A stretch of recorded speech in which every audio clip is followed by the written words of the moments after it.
बलात्कार के मामलों में भारतीय जनता पार्टी के लोग कितने आगे रहे हैं। एक किसी की पत्नी को रखेल बोलने में किसी को शर्म नहीं आई, बोलते हुए एक शब्द नहीं निकला है। हाथरस में एक दलित बेचारी बच्ची के साथ बलात्कार हुआ, हत्या हुई, किसी एक शब्द नहीं निकला है। अरे दौलतचंद के लोग हो, जनता जानती है, बिके हुए लोग हो, जनता जानती है। ठीक है, हेमंत जी का रुख कर लेते हैं। हेमंत जी इस विषय को तो हम कब से मत रहे हैं। अरे रोज मत रहे, आशीष जी आऊंगा पहले। हेमंत जी आऊंगा हेमंत जी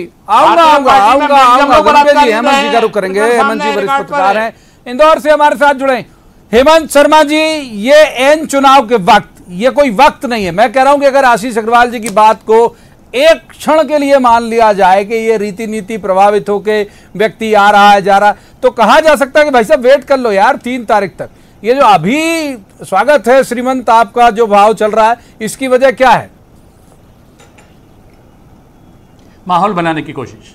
मुझे लगता है कि एक जो चीज़ें चल रही हैं कि साहब एक ये स्थिति भी बन सकती है कि अगर खासकर चंबल में अगर ज़्यादा सीटें अगर कांग्रेस जीतती है और अगर कहीं ना कहीं बराबरी की स्थिति बने, तो ये अभी से एक दोनों स्तर पे, एक पॉलिटिकल लेवल पे भी और एक मतदाता के स्तर पे भी ये दिखाने की कोशिश है कि भाई लोग हमारे साथ हैं और हमारी सरकार बनने जा रही है। इसके अलावा इस समय इन विधायकों को, निर्दलीय विधायकों को लाने का कोई और कारण प्रवीण जी है ही नहीं, हो ही नहीं सकता।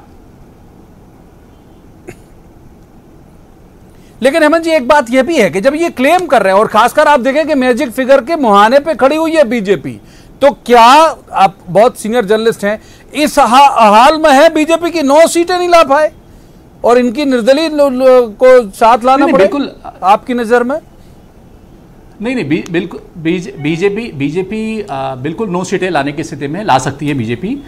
वैसे जैसे कांग्रेस भी 20 सीटें ला सकती है या 19 सीटें ला सकती है। लेकिन बात वो ये कि अंतिम समय में जब स्थिति बनी, क्योंकि अभी देखिए दोनों दल दावे कर रहे हैं कि सब 28 के 28 सीटें हम लेके आ रहे हैं। अब दोनों में से एक कोई तो गलत निकलेगा और गलत मुझे लगता है कि दोनों ही निकलेंगे। किसी को भी ना, किसी को 28 सीटें आ रही है ना कांग्रेस को आ रही है ना भाजपा को आ रही है, तो ये कहना कि कोई ना कोई 0 आ रही है किसी को, तो ये जो स्थिति बनेगी इसमें मुझे लगता है कि ये एक कहीं ना कहीं इससे एक एज मिलेगा कि भाई बीजेपी को अब सिर्फ 2 ही सीटें चाहिए। जैसे आज के नंबर दोनों विधायकों के आने के बाद जो है अब लग रहा है कि सब सिर्फ 2 ही सीटें चाहिए, तो एक मतदाता का एक जो रुख होता है कि अरे 2 ही सीटें चाहिए तो आ ही जाएगी अब भी, तो अगली सरकार जो है वो बीजेपी की ही रहेगी। ये एक मैसेज देने की कोशिश जो है वो बीजेपी की तरफ से है और ये जो दोनों विधायकों का मामला है ये सिर्फ उसी की एक कवायद के तौर पे इसको देखा जा सकता है। प्रवीण जी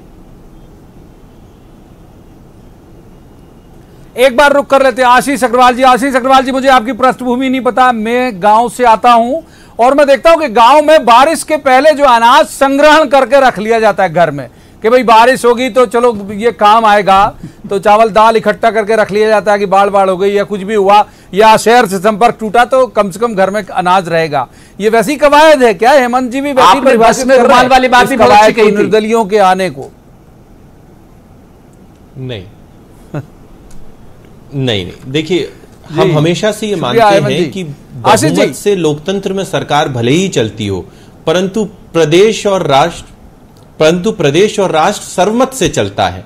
तो अगर कोई भी विधायक अपने क्षेत्र की जनता की भलाई के लिए हमारी रीति नीति से प्रभावित होकर आना चाहता है तो ये तो अच्छी बात है।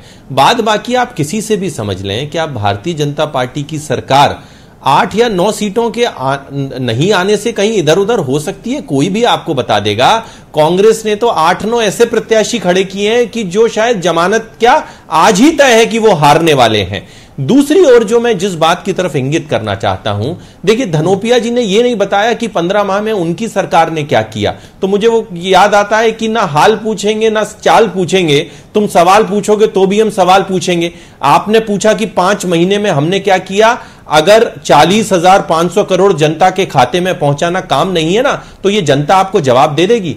किस तरह से जो आपने योजनाएं, संबल योजना बंद की थी, जिस तरीके से चंबल एक्सप्रेसवे बंद किया था, जो हमने प्रारंभ किया, अगर ये काम नहीं है और 4,000 रुपए मुख्यमंत्री सम्मान योजना प्रारंभ करना काम नहीं है, तो जनता आपको बता देगी। आप क्या कर रहे हो? अरे जो लोग अपनी पार्टी में समन्वय नहीं बिठा पा रहे हो वो प्रदेश क्या चलाएंगे? राहुल गांधी कहते हैं कि मैं उस बात का सम्मान नहीं करता जो कमलनाथ ने कही है, मुझे मंजूर नहीं है। कमलनाथ कहते हैं मुझे राहुल गांधी से मतलब नहीं है।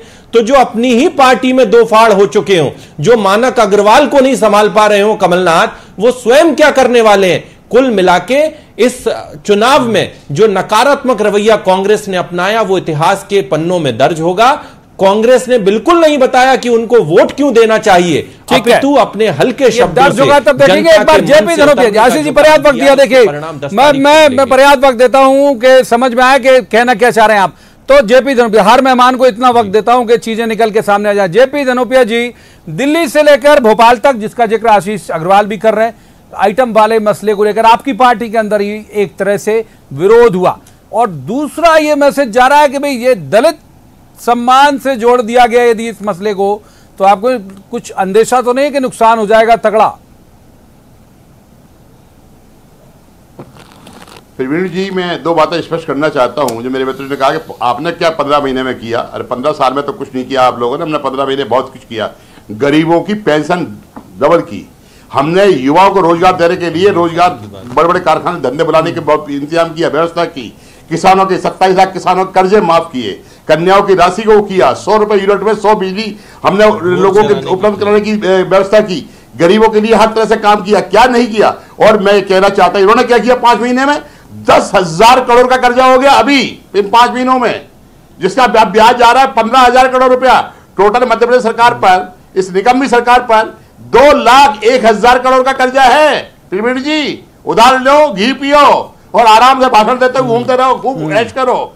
सरकार की आज 2 लाख शिक्षकों को वेतन नहीं मिला है मध्य प्रदेश के अंदर। ये हालात है। मेरे मित्र कह रहे हैं हमने ये किया और वो किया। क्या किया आप लोगों ने? और जो अरविंद भदौरिया जैसे लोग हैं, ये मैनेजर लोग कहां से क्या करते हैं ये तो ये जा रहे हैं। इन सबके धंधे कारण है, मालूम है। भोपाल में कितना बड़ा स्टेडियम पकड़ा गया था, उसकी चार्ज अगर हो जाती तो सारे चेहरे सामने हो जाते, बेरोजगार होते, साले उजागर हो जाते। लेकिन मेरा ये कहना है कि भारतीय जनता पार्टी भूल जाए